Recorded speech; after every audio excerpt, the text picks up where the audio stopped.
کہتے ہیں ملک جل رہا ہے، آپ لوگ سنی وہابی کی بات کرتے ہیں. کبھی آپ نے غور کیا آج اگر فلسطین جل رہا ہے تو کس کی وجہ سے؟ کبھی آپ نے تاریخ پڑھی کہ غزہ کے بچے اگر یتیم ہو رہے ہیں تو کس کی وجہ سے؟ آپ نے تاریخ پڑھی کہ فلسطین پر آج جو آگ کی بارش ہو رہی ہے اس میں کردار کس کا ہے؟ آپ تاریخ اٹھائیے، کتاب پڑھیے، نیٹ پر جا کر کے ساری تفصیلات معلوم کیجئے. آپ اٹھائیے تاریخ نجد و حجاز تو آپ کو پتہ چلے گا کہ آخر آج فلسطین اگر چل رہا ہے تو یہ کس کی نحوستوں کا نتیجہ ہے. تاریخ کی بات آ گئی ہے تو سن لیجئے، اور آپ دعا کریں تو سنی زبان سے دعا کریں، اس لیے کہ وہابی زبان صرف زبان بولتی ہے، ان کا دل سیاہ ہوتا ہے. فلسطین کے لیے وہ مردہ دل ہے. پڑھیے تاریخ تو آپ کو معلوم ہوگا. اس لیے کہ بہت سارے لوگ آج یہ کہتے ہیں حالات ایسے نہیں، حالات ویسے نہیں ہیں. کیا مکہ مکرمہ میں جو ابتدائی دور کے حالات تھے آج اس سے خراب دور آ گیا ہے، اس سے برا دور آ گیا ہے؟ کیا اس سے زیادہ مشکل میں آپ پڑے ہیں؟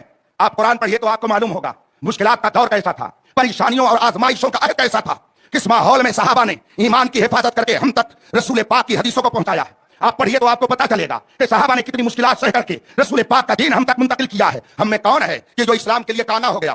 ہم میں کون ہے کہ جس کی آنکھ نکالی گئی ہو اسلام کے لیے؟ یہاں کون ایسا بیٹھا ہے کہ جس کا ہاتھ کاٹا گیا ہو اسلام کے لیے؟ آپ میں کون ہے جس کا پیر کٹا ہوا ہو اسلام کے لیے؟ مگر صحابہ کرام کی سیرت پڑھیے، حسین و جمیل تھے جب تک اسلام نہیں لائے تھے، مگر جب رسول پاک پر اپنے آپ کو فدا کیا، کلمہ طیبہ پڑھا تو اپنے حسن کی حفاظت نہیں کی، رسول پاک کے دین کی حفاظت کی. اور اس حفاظت میں کسی کی آنکھ گئی، کسی کا کان گیا، کسی کی ناک گئی، کسی کا خوبصورت رخسار گیا، کسی کا ہونٹ گیا، کسی کا ہاتھ گیا، کسی کا پیر گیا. صحابہ کی زندگی پڑھیے تو آپ کو پتا چلے گا. مگر اس کے باوجود وہ یہی کہتے تھے ہر جفا ہر ستم گوارا ہے، یا رسول اللہ آپ کہہ دے کہ یہ ہمارا ہے.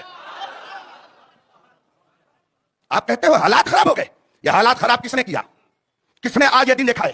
جس وقت برطانیہ نے، بات دوسری طرف جا رہی ہے مگر سن لیجئے، جس وقت برطانیہ نے یہ پلان بنایا کہ فلسطین میں اسرائیلی حکومت کا قیام عمل میں آنا چاہیے، اس وقت اس نے ایک ڈیلیگیٹ تیار کیا، ایک وفد بنایا، اور وہ وفد پوری دنیا میں بھیجا گیا. تاریخ پڑھیے، سن 1948 میں ہندوستان کے اندر پنڈت جواہر لال نہرو وزیر اعظم کی کرسی پر براجمان تھے. وہ مسلمان تھے؟ مومن تھے؟ نہیں. کلمہ پڑھنے والے تھے؟ نہیں. شیعہ سنی رافضی تھے؟ نہیں. ایک غیر مسلم تھے، کلمہ نہیں پڑھتے تھے، ہندوستان کے وزیر اعظم تھے. وہ ڈیلیگیٹ برطانیہ کا بھیجا ہوا ہندوستان آیا اور پنڈت جواہر لال نہرو سے اس وقت نے کہا کہ آپ اسرائیل کو ملک تسلیم کر لیجئے. برطانیہ نے یہ پیغام بھیجا. پنڈت جواہر لال نہرو نے کہا آپ ہمارے ملک میں آئے ہیں، آپ ہمارے مہمان ہیں، ہم آپ کی قدر کرتے ہیں، آپ ہمارے ملک میں رہیے، ہم آپ کا احترام کرتے ہیں. لیکن یاد رکھیے ہم نے تاریخ پڑھی ہے، ہم کو یہ معلوم ہے کہ فلسطین عربوں کا ہے، یہودیوں کا نہیں ہے. اسرائیل ملک کو ہم نہیں تسلیم کر سکتے، وہ یہودیوں کا نہیں ہے، عربوں کا ہے. فلسطین عربوں کا ہے، اس پہ عربوں کا ہے، یہودیوں کا کوئی حق نہیں ہے، ہم اسے ملک نہیں مان سکتے. اور وہ ڈیلیگیٹ یہاں سے واپس چلا گیا. پنڈت جواہر لال نہرو کے زمانے سے لے کر نرسمہا راؤ کے زمانے تک اسرائیل کو ہندوستان نے ملک نہیں تسلیم کیا. ملک تسلیم ہونے کے بعد اس ملک کا امبیسڈر آتا ہے، امبیسی کھلتی ہے، دفتر کھلتا ہے. ہندوستان کی تاریخ اٹھا کر کے دیکھ لیجئے، اس زمانے میں ہندوستان کے اندر نہ تو اسرائیل کا کوئی امبیسڈر، نہ اس کی کوئی امبیسی، نہ اس کا کوئی دفتر، نہ اس کا کوئی کلرک اور منشی ہندوستان میں آپ کو کہیں نہیں مل سکتا ہے.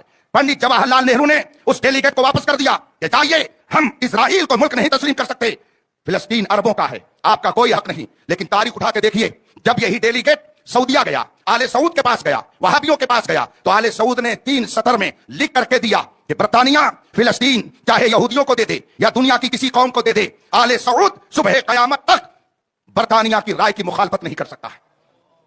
دل کے پھپھولے جل گئے، سینے کے داغ سے اس گھر کو آگ لگ گئی، گھر کے چراغ سے.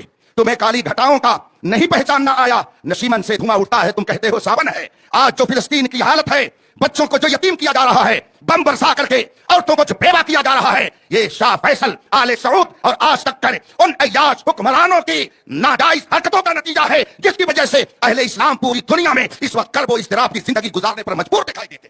آپ کہتے ہیں ان کی مخالفت نہ کی جائے، جو قوم کا غدار ہو، جو ملک کا غدار ہو، جو ملت کا غدار ہو، جو رسول پاک کا غدار ہو، ہم کبھی بھی اس سے سمجھوتا نہیں کر سکتے ہیں. ہم دنیا میں زندگی گزارنے کے لیے نہیں آئے. میرے اعلیٰ حضرت نے بہت ہی واضح لفظوں میں فرمایا، یا رسول اللہ، زمین و زمان تمہارے لیے، مکین و مکان تمہارے لیے، چنین و چنا تمہارے لیے، بڑے دو جہاں تمہارے لیے. ہم آئے یہاں، اٹھیں بھی وہاں.